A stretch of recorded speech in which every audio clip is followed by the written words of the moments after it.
93 nomes foram encontrados, gravados em um livro-razão empoeirado, escondidos nas profundezas de uma sacristia. 93 crianças de quem ninguém fala, 93 rostos apagados, 93 vidas engolidas por uma caridade que mais parecia uma condenação. E o mais assustador é que a Igreja sabia. No início do século XX, as ruas estreitas de uma pequena cidade europeia ecoavam com o som de carroças, o toque de sinos e os passos apressados de trabalhadores cansados. A pobreza atacava com força. Guerras, fomes e doenças deixavam famílias desfeitas. Contra esse cenário austero, erguia-se um edifício imponente, com suas pedras cinzentas corroídas pela umidade, o orfanato Saint-Michel, administrado por uma respeitada congregação religiosa. Os moradores locais o chamavam simplesmente de a Casa dos Anjos. Oficialmente, era um refúgio para crianças perdidas. Mas aqueles que ousavam se aproximar de suas muralhas frequentemente alegavam que, apesar da cruz erguida no topo, o lugar parecia exalar tristeza em vez de caridade. Registros paroquiais e municipais atestam sua atividade. Contém nomes, datas e breves anotações. Pauline, chegou em 12 de fevereiro de 1911. Joseph, coletado em 3 de maio de 1914. Ana, órfã de guerra, 1918. À primeira vista, nada de estranho. Mas quando um historiador local, décadas depois, começou a comparar esses registros com os dos habitantes da região, uma anomalia me gelou o sangue. Nenhuma dessas crianças apareceu em nenhum outro lugar depois disso.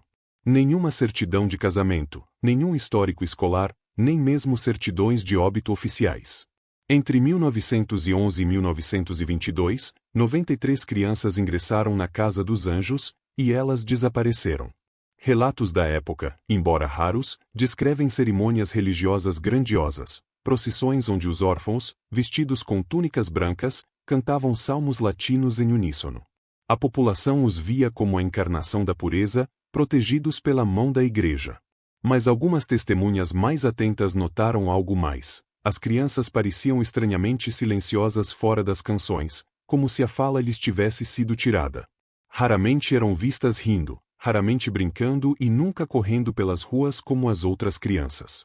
O orfanato abria suas portas apenas para benfeitores e notáveis da aldeia, que vinham admirar essa estranha família. Saíam impressionados com a ordem perfeita que reinava lá dentro, as camas impecavelmente alinhadas, os rostos abatidos, a disciplina quase militar. Dizia-se que as crianças rezavam até 8 horas por dia. Aqueles que questionavam esse estilo de vida austero eram recebidos com uma justificativa piedosa: este mundo já os privou da infância. Estamos preparando suas almas para a eternidade.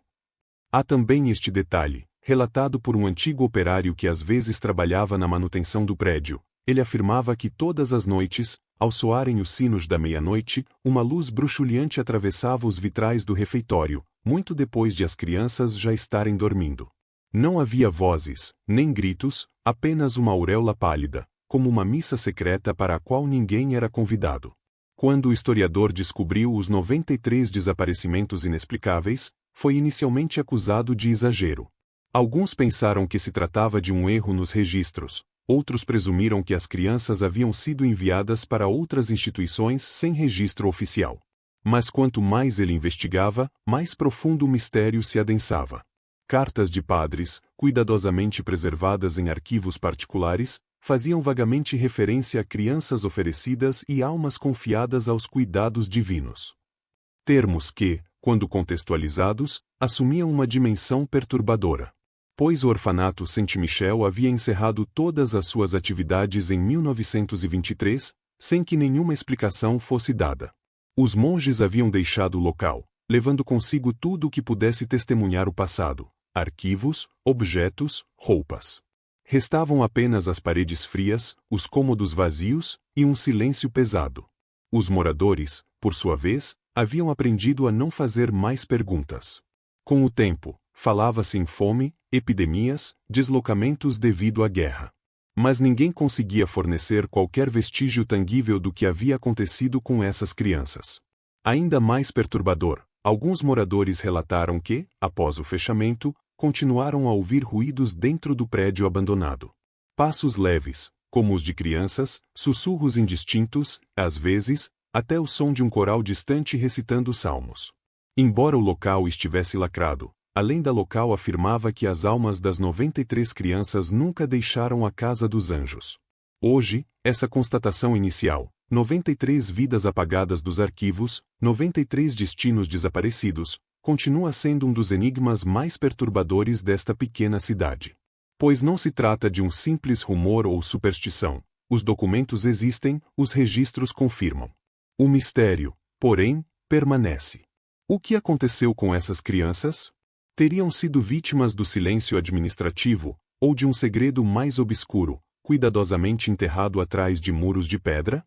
O registro de batismo do orfanato Saint-Michel, amarelado pelo tempo, revela uma verdade que as palavras não conseguem explicar adequadamente. As primeiras páginas são regulares, limpas, escritas com letra firme. Cada criança é registrada, cada data, cada bênção afixada como um sinal de proteção divina. Mas, de repente, a partir do ano de 1918, a caneta treme. Os primeiros nomes tornam-se hesitantes, às vezes escritos incorretamente, como se a mão que os traçou lutasse contra um medo surdo. E então, depois de 1922? Silêncio. Nem uma única linha. O registro para abruptamente, como se a própria vida do orfanato tivesse sido arrancada da memória do papel. Esse silêncio administrativo poderia ter passado despercebido se os funcionários não tivessem, anos depois, relembrado memórias perturbadoras. Um deles, um senhor idoso que já trabalhou como zelador, falou em voz baixa, como se ainda temesse ser ouvido através das paredes. Havia noites em que alguns dormitórios estavam vazios. Nem uma criança, nem um sopro. No entanto, naquela mesma manhã, eu os vi entrar, segurando a tigela de sopa nas mãozinhas. Quando perguntavam para onde estavam indo, ele apenas olhava para o teto, recusando-se a dizer mais uma palavra. Esse estranho vazio também foi notado por algumas freiras designadas para o serviço.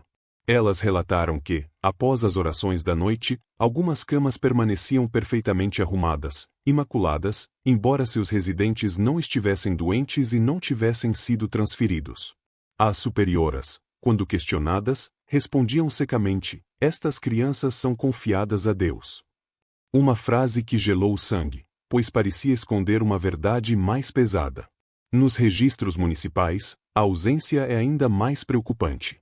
Normalmente, quando uma criança saía de um orfanato para ser adotada ou transferida, aparecia um bilhete, um novo lar, uma data, uma assinatura. Aqui, nada. Apenas um vazio administrativo. Como se as crianças tivessem desaparecido sem deixar o menor vestígio. Um ex-funcionário da cozinha confidenciou ter ouvido repetidamente sussurros nos corredores depois que as velas foram apagadas. Ele disse que essas vozes não eram de crianças, mas sim do clero, baixas e apressadas, como se estivessem recitando uma oração proibida. Quando ousou falar sobre isso, foi demitido no dia seguinte, acusado de espalhar boatos que perturbavam a ordem divina. E, no entanto, eram esses detalhes que se somavam para formar uma sombra maior. Um cheiro persistente de cera e incenso permeava os corredores, mesmo fora da missa. Moradores locais diziam que, em algumas noites, os vitrais vibravam com um brilho incomum, como se uma cerimônia secreta estivesse acontecendo lá dentro. O riso das crianças, no entanto, tornou-se cada vez mais raro. Uma empregada que trabalhava ocasionalmente na limpeza do local contou, muitos anos depois, uma lembrança que jamais conseguirá esquecer. Numa noite de inverno, enquanto preparava os baldes para a roupa suja, notou que um dormitório inteiro estava deserto. As camas estavam impecavelmente arrumadas, os lençóis, como se ninguém jamais tivesse dormido ali. Mas, na mesa de cabeceira, encontrou um pequeno brinquedo de madeira, ainda quente, como se a mão de uma criança o tivesse acabado de colocar ali. Não teve tempo para fazer perguntas. No dia seguinte, o brinquedo havia desaparecido e ela recebeu ordens de parar de falar sobre o que vira. Essas anomalias poderiam ser atribuídas à dureza do lugar, à disciplina imposta, se não fossem tão numerosas e tão constantes. Demasiadas voces, demasiadas memórias, demasiadas marcas apagadas. O mais perturbador era este registro interrompido. Nenhuma morte. Nenhuma transferência. Nenhuma certidão de adoção. Apenas primeiros nomes, alguns repetidos várias vezes, como se alguém os tivesse querido introduzir novamente, talvez por engano, ou talvez para esconder o seu desaparecimento. Mais tarde, historiadores se perguntaram: por que a caligrafia ficou tão trêmula a partir de 1918? Seria o sinal de uma mão envelhecida? Ou de uma consciência atormentada pelo que escrevia? Alguns alegaram que essa mudança era o sinal de uma confissão silenciosa, de que, por meio de suas letras desajeitadas, o escriba tentará gritar sem falar. Mas ninguém tinha certeza. Então os rumores se espalharam. Falava-se de crianças que, todas as noites, desapareciam em grupos, para nunca mais voltar. Sussurrava-se que certos dormitórios eram reservados não para dormir, mas para ritos que ninguém ousava mencionar em voz alta. E cada vez que um nome desaparecia das refeições, brincadeiras ou orações, o registro simplesmente parava, deixando para trás um vazio que nenhuma palavra conseguia preencher. Havia algo no ar ao redor da Casa dos Anjos que era diferente de tudo. O prédio dominava a praça como uma fortaleza silenciosa, com as janelas cobertas de poeira e as paredes de pedra úmidas. Os moradores passavam por ali, desviando o olhar, apressando o passo, como se o simples ato de passar por ali pudesse trazer infortúnio. E, no entanto, apesar do silêncio aparente, alguns juravam ter ouvido ruídos, sons que nenhuma parede deveria permitir. Falava-se de gritos abafados e distantes, como os de crianças que alguém tentava silenciar. Às vezes no meio da noite, às vezes em plena luz do dia, quando tudo parecia congelado. Esses lamentos duravam apenas alguns segundos, mas eram suficientes para gelar o sangue. As idosas que moravam nas casas vizinhas diziam que acordavam assustadas, convencidas de terem ouvido gemidos por trás das pedras frias do orfanato. Conversavam sobre isso entre si, em voz baixa, mas nunca por muito tempo, com medo, diziam, de que o eco as seguisse até em casa. Um jovem, aprendiz de pedreiro, afirmou ter ouvido baques surdos numa noite de inverno, como punhos frágeis batendo contra as paredes vindas de dentro. Ele parou, encostou o ouvido na parede de gelo e jurou ter ouvido uma frase entrecortada por soluços: "Deixe-nos sair." No dia seguinte, ele ousou questionar um padre, ainda tremendo. A resposta foi imediata, curta e estranhamente repetida palavra por outros religiosos: "Estas são as almas que rezam para serem libertadas." Essa frase, sempre a mesma, tornou-se uma barreira. Servia como um fim para toda discussão, uma justificativa sagrada que nenhum aldeão ousava contestar. Mas quanto mais era ouvida, mais perturbadora se tornava. Seria uma explicação, ou uma confissão? Seria uma forma de reconhecer que aquelas lágrimas eram muito reais, mas que pertenciam a um mundo que os vivos não deveriam compreender. O medo invade as casas, as conversas noturnas. Os moradores contavam que, em certos horários, o sino do orfanato tocava sem que nenhuma missa fosse anunciada. Tocava apenas uma vez, no silêncio da noite, como um chamado ou um aviso. Aqueles que o ouviam não conseguiam mais dormir, assombrados pela sensação de que cada som chamava o nome de uma criança desaparecida. Aos poucos, uma incoerência insidiosa começou a assombrar a memória coletiva. Por que essas lágrimas? Por que esses sons, quando os dormitórios deveriam ser locais de descanso e oração? Alguns moradores diziam que os padres, em vez de negar, sempre respondiam com uma voz calma demais, distante demais, como se esse sofrimento lhes tivesse se tornado familiar. Era essa frieza, ainda mais do que os próprios ruídos, que assustava as pessoas. As crianças da aldeia também contaram suas próprias histórias. Disseram que, se você chegasse muito perto das paredes, sentia uma espécie de sopro gelado, um sopro vindo de dentro. Algumas alegaram ter ouvido vozes sussurrando seus nomes, como se o orfanato estivesse tentando atrair outras almas para lá. É claro que os adultos puniam severamente essas histórias, chamando-as de fantasias mórbidas. Mas mesmo os mais céticos, no fundo, não estavam totalmente convencidos de que se tratava apenas de histórias infantis. Um medo difuso se insinuava em cada canto da vila. As ruas ao redor do orfanato pareciam cada vez mais escuras, como se a luz do sol evitasse aquelas pedras. Dizia-se que os cães se recusavam a se aproximar do portão, que uivavam quando forçados a atravessar o pátio. Até os pássaros pareciam evitar os telhados, preferindo os campos ao redor. Ao redor do prédio, a vida fugia. E sempre, esta mesma frase, pronunciada por padres que pareciam concordar sem sequer se consultarem: estas são as almas que rezam para serem libertadas. Como um mantra. como uma fórmula aprendida de cor, repetida para encobrir a verdade. Mas quanto mais ela voltava, mais soava falsa. Seria realmente uma prece, ou o sinal do confinamento, um grito que ninguém tinha o direito de traduzir? Almeida nunca era gritado, nunca era declarado. Ele se infiltrava lentamente, como uma gota d'água penetrando na pedra. Os moradores não sabiam mais o que era imaginação e o que era realidade. Mas todos, sem exceção, tinham a mesma sensação ao passarem pelo orfanato, que, por trás daqueles muros de pedra, algo ainda chamava. Algo que eles jamais deveriam ter ouvido. A primavera de 1924 trouxe consigo a promessa de reformas na antiga igreja da vila. Trabalhadores, munidos de picaretas e lamparinas a óleo, trabalhavam em partes esquecidas do porão, criptas nas quais até mesmo padres relutavam em entrar. A terra estava úmida e pesada, e cada golpe da pá exalava um cheiro de mofo e pedra úmida. Ninguém esperava que uma simples parede meio desmoronada escondesse um segredo tão obscuro que até o sol parecia ignorá-lo. A descoberta foi acidental. Uma laje de pedra cedeu sob o peso de uma ferramenta, revelando uma cavidade estreita, enterrada há décadas. Lá dentro, a luz da lamparina refletia algo que jamais deveria estar ali: ossos de crianças, misturados em silenciosa desordem, alguns ainda envoltos em pequenos lençóis manchados, adornados com bordados religiosos. O cheiro de terra e morte se misturava ao de relíquias antigas, criando um odor sufocante, quase insuportável. Os trabalhadores recuaram instintivamente. Com o coração aos pulos, perceberam que tinham acabado de descobrir um segredo cuidadosamente guardado. No entanto, nos primeiros minutos, o medo se transformou em incompreensão. Quem poderia ter enterrado crianças daquela maneira, com tanta discrição, acima de tudo, por quê?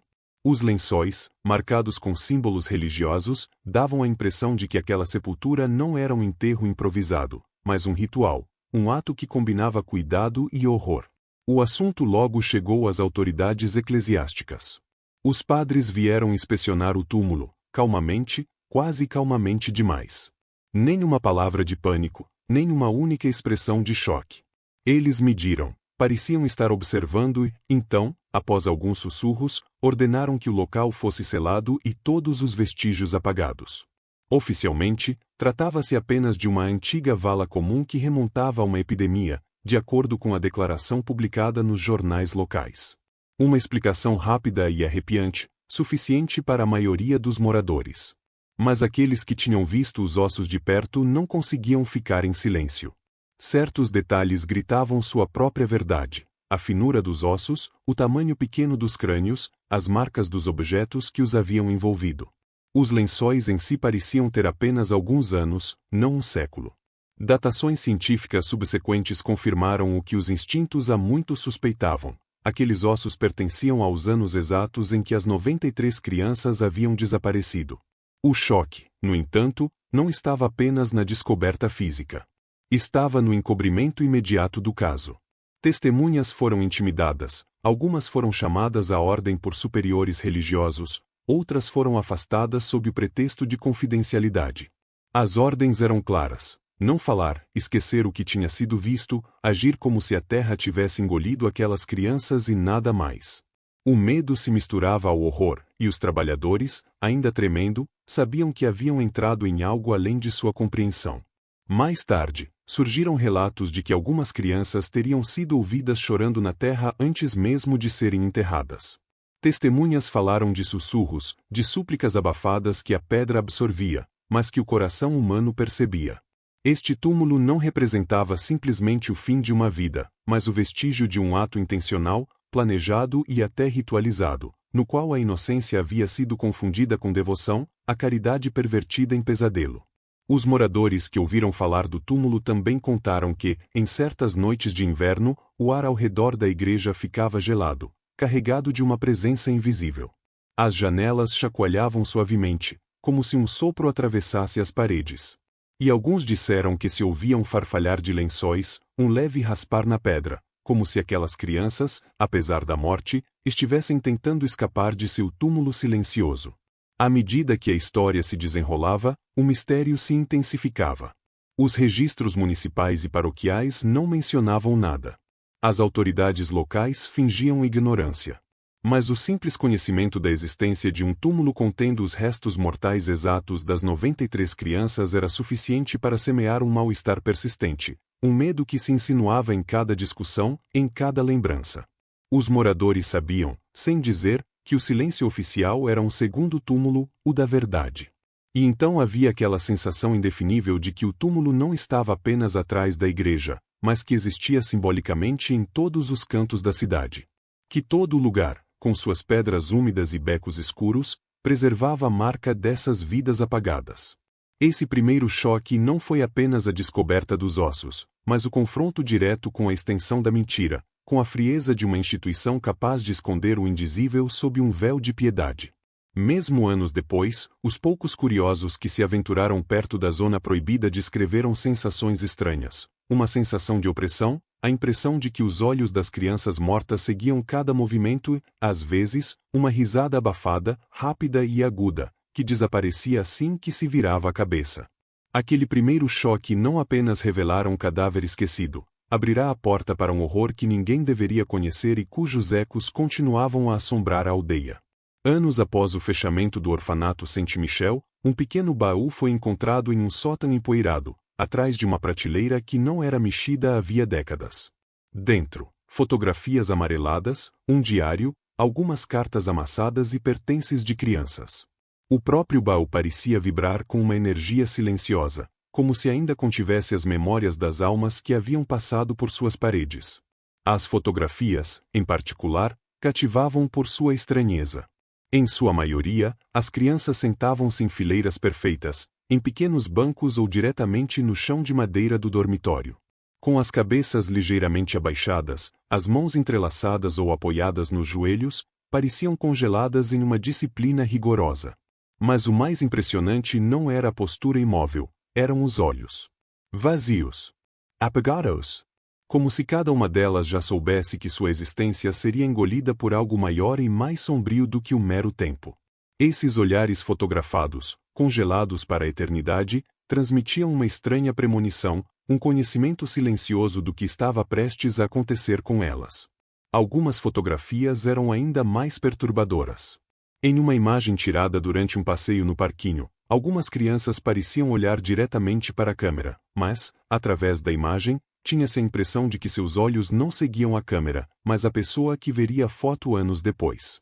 Um arrepio percorreu aqueles que ousaram olhar atentamente para essas fotos. E em algumas, era possível distinguir sombras estranhas, quase humanas, que pareciam se inclinar atrás das crianças, como fantasmas invisíveis para o resto do mundo, testemunhas silenciosas de um segredo que ninguém deveria saber. O diário encontrado no baú pertencia a uma freira que havia trabalhado no orfanato entre 1915 e 1922. Suas páginas amareladas e frágeis continham linhas escritas com caligrafia trêmula, às vezes interrompidas por rasuras, como se a autora lutasse para expressar o que via todos os dias. Em uma das páginas, uma frase arrepiante havia sido sublinhada repetidamente: "Acreditamos que os estamos salvando. Mas seus gritos ecoam alto demais em minhas orações." Essas palavras carregavam consigo toda a tensão do lugar, uma terrível contradição entre a fé e a crueldade silenciosa. Outros trechos relatavam incidentes cotidianos, aparentemente inócuos à primeira vista, mas que, em conjunto, revelavam uma atmosfera opressiva. As crianças, disse ela, eram constantemente monitoradas por adultos, não apenas para fins educativos, mas também para corrigir o menor protesto. Brincadeiras inocentes eram transformadas em exercícios disciplinares, e até mesmo a menor gargalhada podia desencadear severas repreensões. Ela escreveu: "Às vezes me pergunto se o medo não se tornou o único professor deles, e nossa única recompensa." Algumas cartas, que escaparam dos arquivos oficiais, mostravam que visitantes haviam expressado preocupação com a angústia visível nos rostos das crianças. Mas cada carta parecia desaparecer misteriosamente, às vezes reaparecendo décadas depois em leilões de arquivos religiosos. Frases eram riscadas à mão, como se alguém tivesse tentado mascarar a verdade.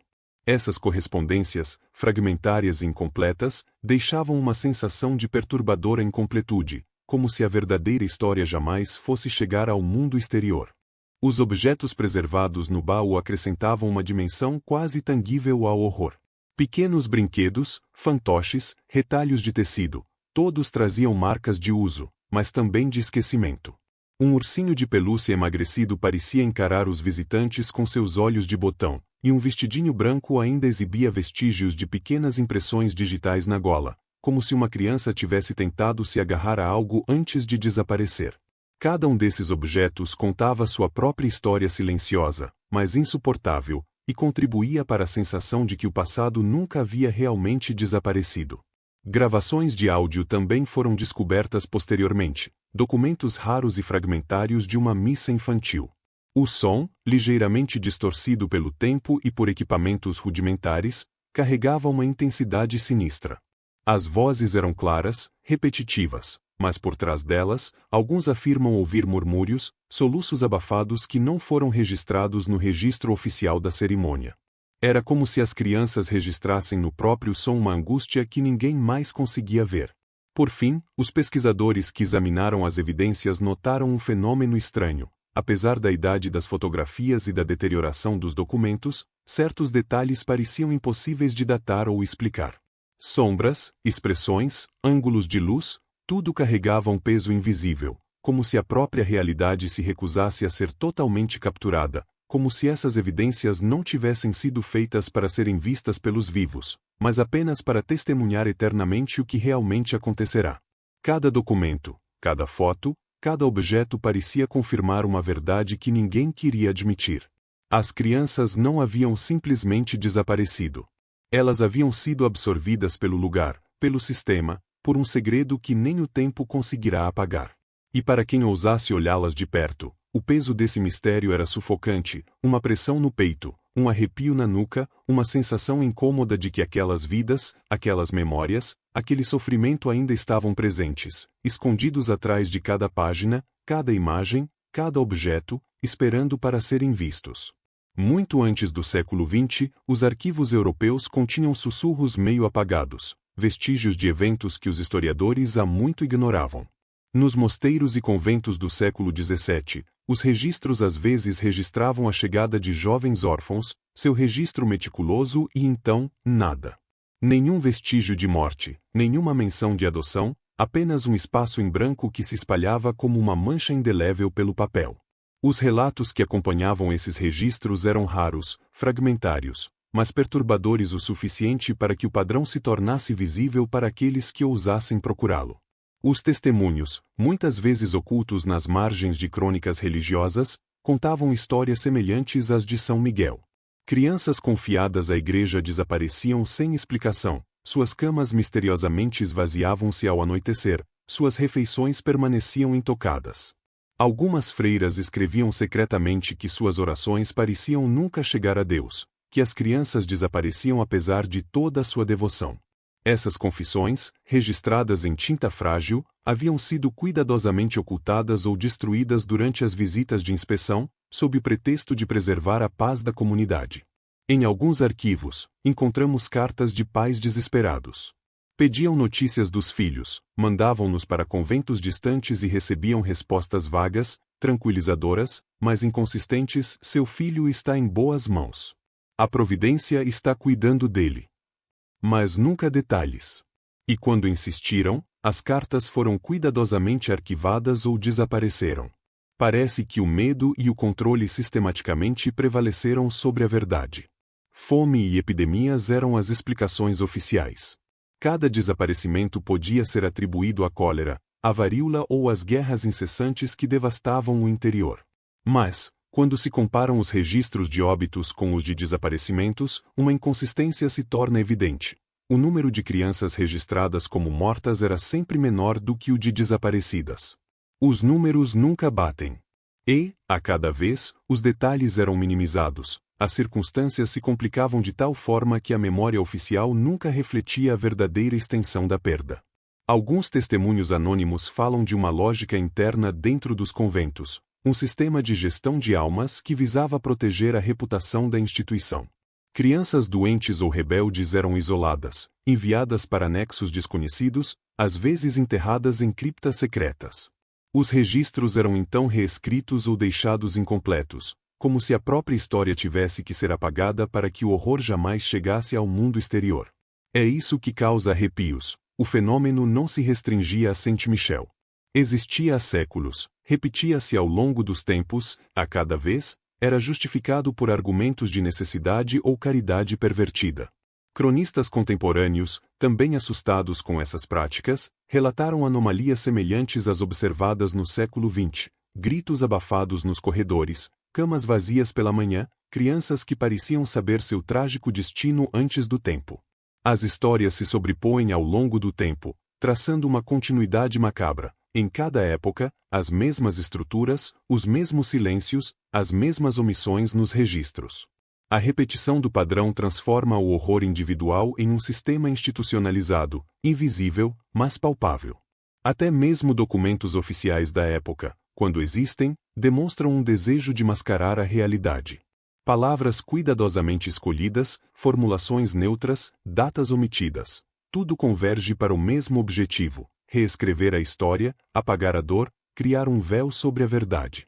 As crianças desaparecem, mas a memória pública permanece intacta, enganosa, e qualquer curiosidade é rapidamente sufocada.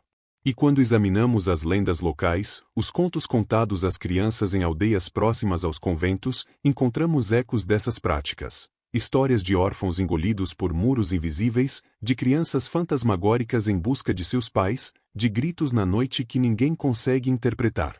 Essas lendas não são simples fábulas, são fragmentos de verdade transmitidos oralmente, porque a palavra escrita foi apagada. Portanto, Saint-Michel não foi um incidente isolado. Faz parte de uma série de lugares onde autoridades religiosas, justificando suas ações pela caridade ou pela proteção de almas, apagaram a existência de dezenas de crianças. Cada geração reproduziu o padrão: registros incompletos, mortes ocultas, desaparecimentos silenciosos. E, a cada vez, a memória coletiva foi mutilada, incapaz de testemunhar plenamente. Olhando para trás, então, revela-se uma continuidade perturbadora. Os desaparecimentos não são acidentes, mas rituais silenciosos, sufocados por décadas de silêncio e justificativa. E mesmo que os nomes, rostos e datas mudem, o padrão permanece o mesmo: crianças entregues a cuidados paliativos, registros interrompidos, choros ignorados e uma instituição que se protege por trás da fé e da caridade. A história, em seus cantos mais sombrios, se repete como um eco macabro através dos séculos. À medida que a pesquisa avançava, um padrão perturbador começou a emergir dos arquivos dispersos. Quase todas as crianças desaparecidas tinham nomes bíblicos. Isaac, Esther, Samuel, Judite, nomes escolhidos não pelos pais, mas pelos próprios sacerdotes. Os registros meticulosamente mantidos pareciam obedecer a uma lógica rigorosa, como se cada nome contivesse um significado mais profundo do que a simples identificação. Por que atribuir uma identidade sagrada a crianças cujo futuro seria apagado?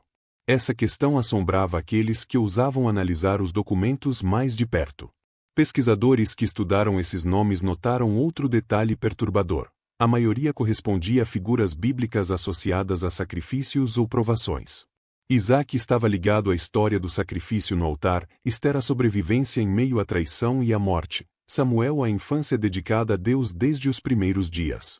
As crianças, portanto, carregavam não apenas um nome, mas também um destino simbólico, um traço codificado na história sagrada, como se sua vida e morte fossem orquestradas com antecedência.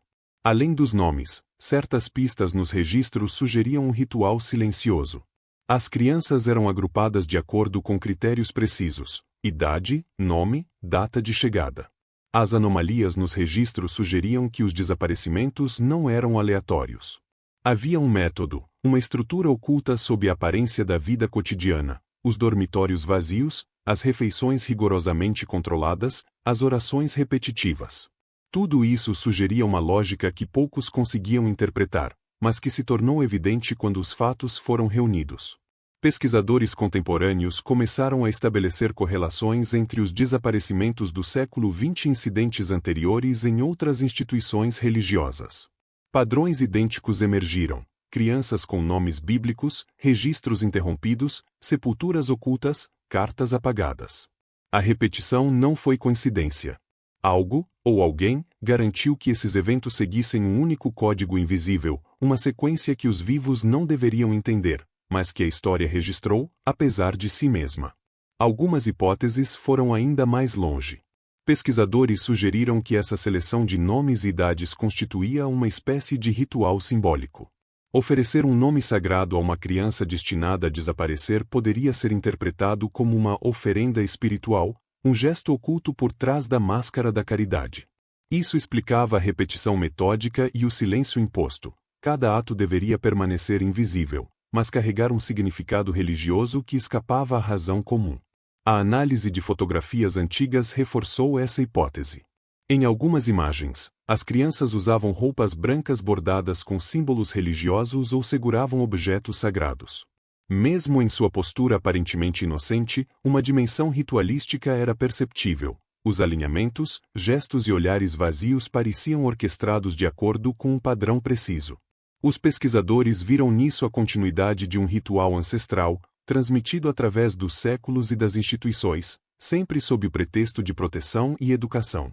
A correspondência entre registros, cartas e diários também revelou uma rede de cumplicidade silenciosa. Figuras religiosas documentaram os desaparecimentos, escreveram relatos ou anotaram detalhes nas margens, mas de forma codificada. Essas anotações discretas indicavam que havia uma clara consciência de um plano e que os desaparecimentos não eram acidentes ou resultado do acaso. Cada nome, cada data, cada objeto parecia fazer parte de um quebra-cabeça maior, cuja lógica permanecia parcialmente criptografada para o mundo exterior. Até mesmo as aldeias vizinhas pareciam ter percebido algo invisível. Lendas falavam de crianças prontas para Deus ou escolhidas por anjos, expressões que assumiram um significado mais sinistro à luz da descoberta de nomes bíblicos e sepulturas escondidas. Esses mitos locais, transmitidos oralmente, ofereciam insights sobre os vínculos invisíveis entre instituições religiosas e desaparecimentos, como se os moradores locais tivessem percebido a existência de um código secreto antes mesmo que os pesquisadores modernos pudessem analisá-lo. Quanto mais as evidências eram estudadas, mais claro o padrão se tornava. Não se tratava de isolamentos ou acidentes, mas de um sistema metódico e ritualístico. As crianças não eram simplesmente vítimas de uma instituição perversa, eram participantes involuntários de um mecanismo simbólico, no qual cada nome, cada olhar e cada gesto era codificado. As peças do quebra-cabeça começaram a se encaixar, revelando que os desaparecimentos seguiam um plano cuidadosamente orquestrado, invisível para aqueles sem olho para detalhes. Assim, por trás do silêncio, dos registros incompletos e dos desaparecimentos repetidos, conexões invisíveis tomaram forma. Cada elemento isolado parecia insignificante, um nome, um objeto, uma folha. Mas, tomados em conjunto, revelavam uma lógica implacável, um padrão oculto no tempo, onde a caridade se tingia de horror e a instituição religiosa delineava um ritual cujo propósito ninguém deveria perceber. E para quem ousasse juntar essas pistas, o quadro não era apenas trágico, era profundamente sinistro, como se cada desaparecimento tivesse sido planejado desde o início, inscrito em uma ordem invisível que a própria história parecia respeitar. Era uma manhã fria e cinzenta da década de 1980 quando os trabalhadores chegaram para restaurar a capela esquecida. O prédio desgastado pelo tempo estava tomado pela poeira e pelo silêncio havia décadas. As paredes em ruínas pareciam absorver a luz do sol, e cada passo no chão de pedra ecoava como um som vazio. Ninguém esperava que o silêncio fosse quebrado por uma presença intangível, mas as primeiras notas foram ouvidas quase imediatamente. Primeiro, um murmúrio distante, quase imperceptível, como se alguém estivesse recitando uma oração esquecida. Os trabalhadores pararam, trocando olhares perplexos. Então, as vozes ficaram mais altas, sobrepondo-se para formar uma ladainha em latim, cantada por várias vozes de crianças. O que gelou o sangue foi que a capela estava vazia. Ninguém, nenhum instrumento, nenhum coro, apenas as paredes e as pedras, e aquela melodia perfeita demais, triste demais, viva demais para ser normal. Um dos trabalhadores, um homem robusto e pragmático, jurou mais tarde que conseguia sentir as vibrações nos ossos. Cada nota parecia tecer um elo entre o passado e o presente, entre aqueles que estavam lá e aqueles que já haviam partido. As vozes pareciam cercá-lo, penetrar cada canto da capela, e mesmo quando o ar estava parado, os sons não diminuíam. Os trabalhadores disseram que sentiam como se estivessem sendo observados, seguidos, que os cânticos tinham vontade própria, como se estivessem tentando comunicar algo preciso, mas incompreensível. Uma câmera de operário foi instalada para documentar a restauração, e uma gravação de áudio foi feita. Quando reproduzida, o efeito foi imediato. Todos os espectadores relataram uma sensação de peso no peito, uma mistura de fascínio e terror. As vozes eram claras, distintas, mas impossíveis de reproduzir por qualquer fonte humana conhecida. Certos sons, sílabas isoladas, pareciam vibrar em frequências que o ouvido sozinho não conseguia perceber. E por trás do canto, um silêncio pesado, quase palpável, aumentava a estranheza do fenômeno. Por alguns dias, a gravação circulou entre os aldeões, despertando curiosidade e medo. Mas desapareceu tão rapidamente quanto foi ouvida. As autoridades religiosas a confiscaram, alegando a necessidade de proteger o santuário. Aqueles que tiveram a sorte ou o azar de ouvi-la dizem que a melodia permaneceu gravada em suas mentes, infiltrando-se em sonhos, retornando em sussurros quando estavam sozinhos. Ninguém conseguia explicar como uma harmonia tão perfeita, tão emotiva e precisa, pudesse ter sido produzida em um prédio vazio. Os depoimentos se multiplicaram a partir daí. Trabalhadores relataram estranhas sensações físicas, arrepios na espinha, ventos gelados localizados em certas áreas, objetos que pareciam vibrar ou mudar ligeiramente de posição. As próprias paredes pareciam emitir um eco dessa ladainha, uma memória sonora que persistia apesar do tempo. Alguns até afirmaram ter percebido rostos de crianças surgindo furtivamente nas frestas dos vitrais, com olhares vazios, mas intensamente presentes.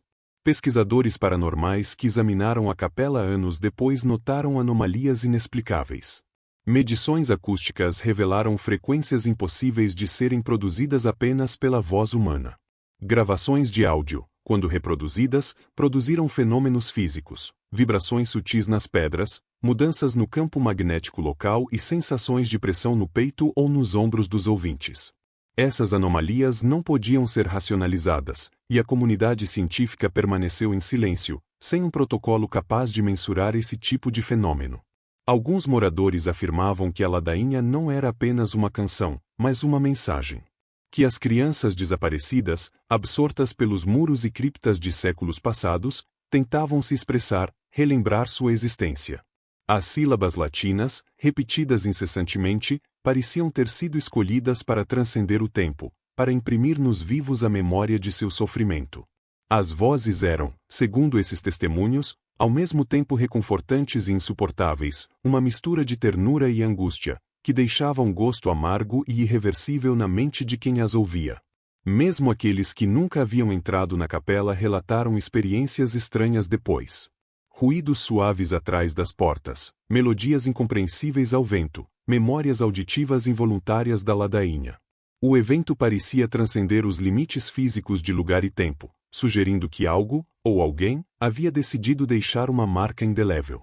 Uma presença que se recusava a ser esquecida e que constantemente nos lembrava da fragilidade humana diante daquilo que escapa à compreensão.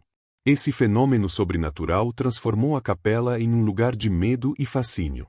Os mais velhos sussurravam que as canções das crianças poderiam retornar a qualquer momento, especialmente quando o prédio estivesse vazio, a noite caísse ou o vento assobiasse entre as pedras. As vozes então se tornavam tangíveis para aqueles que ousavam ouvir, uma manifestação impossível que continuava a assombrar os vivos, como se as próprias crianças tivessem escolhido marcar o mundo com sua passagem.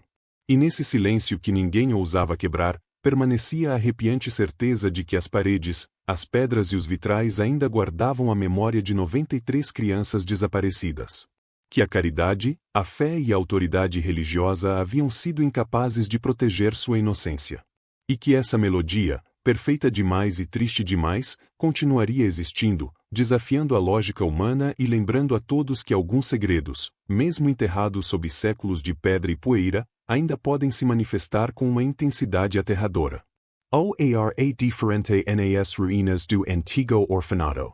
Mesmo em plena luz do dia, uma penumbra sinistra se instala atrás das janelas quebradas, e cada passo ecoa por muito tempo, por muito peso. Visitantes que ousam cruzar o portão descrevem um desconforto imediato e inexplicável. Um cheiro de cera fria misturado a algo indefinível, talvez madeira velha ou lençóis descartados.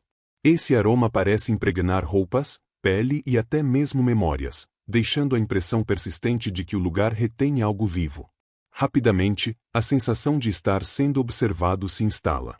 Não é um medo imediato, mas uma presença opaca, acompanhando cada movimento. Sombras, às vezes fugazes, às vezes mais pronunciadas, deslizam pelo chão ou se movem ao longo das paredes. Visitantes relatam ter visto uma criança passar entre duas colunas de pedra ou uma silhueta congelada no reflexo de uma janela quebrada. Quando se viram, não há nada. Mas o olhar que eles pensam ter encontrado permanece gravado em suas memórias, um eco que se recusa a desaparecer. Dispositivos eletrônicos parecem reagir ao local. Câmeras desligam sem motivo, celulares perdem a conexão, gravadores param ou só captam estática. Alguns exploradores tentaram filmar os corredores escuros. Em seus vídeos, às vezes é possível distinguir formas borradas ou movimentos rápidos, mas nunca nada nítido. É como se o prédio, ou o que quer que ainda o habite, escolhesse o que quer mostrar, o que quer que permaneça invisível. Torna-se difícil distinguir a realidade da imaginação. Os sons enganam. Um rangido no assoalho pode soar como passos apressados, uma respiração leve como o sussurro de uma criança. O vento que sopra pelas aberturas às vezes produz melodias curtas e repetitivas, como se o próprio edifício estivesse tentando se comunicar. Alguns visitantes relatam que seus batimentos cardíacos aceleram, sua percepção do tempo muda e cada segundo passado nas ruínas parece durar minutos, suspensos entre a angústia e o fascínio. A memória também parece estar se partindo por dentro. Aqueles que exploram o lugar relatam lacunas em suas memórias, momentos inteiros que não conseguem reconstruir, corredores pelos quais juram ter passado, mas que não aparecem em nenhum mapa, portas que se movem ou desaparecem. Uma pessoa chegou a relatar ter visto o dormitório feminino que pensava estar vazio, cheio de camas e sombras inconstantes, apenas para se encontrar do lado de fora, sozinha, com o silêncio esmagador como única resposta. Os sentidos se tornam armadilhas. A luz muda de tom sem motivo, ora mais quente, ora mais fria, e as cores das paredes parecem se fundir em um cinza indefinido. O menor objeto, um pedaço de tecido, um brinquedo abandonado, pode atrair a atenção como num passe de mágica e depois desaparecer ao toque. Sons, sombras, impressões olfativas, tudo é flutuante, instável, e nada pode ser apreendido com certeza. Alguns dos visitantes mais sensíveis afirmam ouvir vozes, mas não de forma linear. Não são frases completas, mas sílabas, sussurros, gritos abafados que surgem aleatoriamente e depois se desvanecem no silêncio. Às vezes, essas vozes parecem próximas, logo atrás deles, e quando se viram, se dissipam. Outros afirmam ter ouvido lágrimas se transformarem em risos e risos em soluços, como se as próprias emoções dessas crianças desaparecidas continuassem a se manifestar no espaço, fora do tempo. A percepção do espaço também se torna turva. Paredes parecem mais compridas, corredores mais estreitos e escadas mais altas do que realmente são. Portas que deveriam levar a um cômodo levam a vários outros, ou às vezes para fora, sem lógica aparente. Alguns visitantes descrevem uma sensação vertiginosa, como se o lugar se esticasse e comprimisse a realidade à vontade, transformando cada exploração em uma jornada psicológica intensa e desorientadora. O próprio tempo se torna relativo. Uma visita que parece durar alguns minutos pode se traduzir em várias horas quando você olha para o relógio. Câmeras, quando funcionam, às vezes capturam cenas impossíveis, crianças sentadas em bancos, mas paralisadas como estátuas, ou silhuetas que não existiam no momento em que a foto foi tirada. Essas anomalias alimentam a dúvida. Tudo o que pensamos ver pode ser um reflexo da imaginação ou a manifestação de uma presença que se recusa a ser compreendida pela mente humana. E, aos poucos, o visitante percebe que as ruínas não são apenas um lugar, mas uma entidade.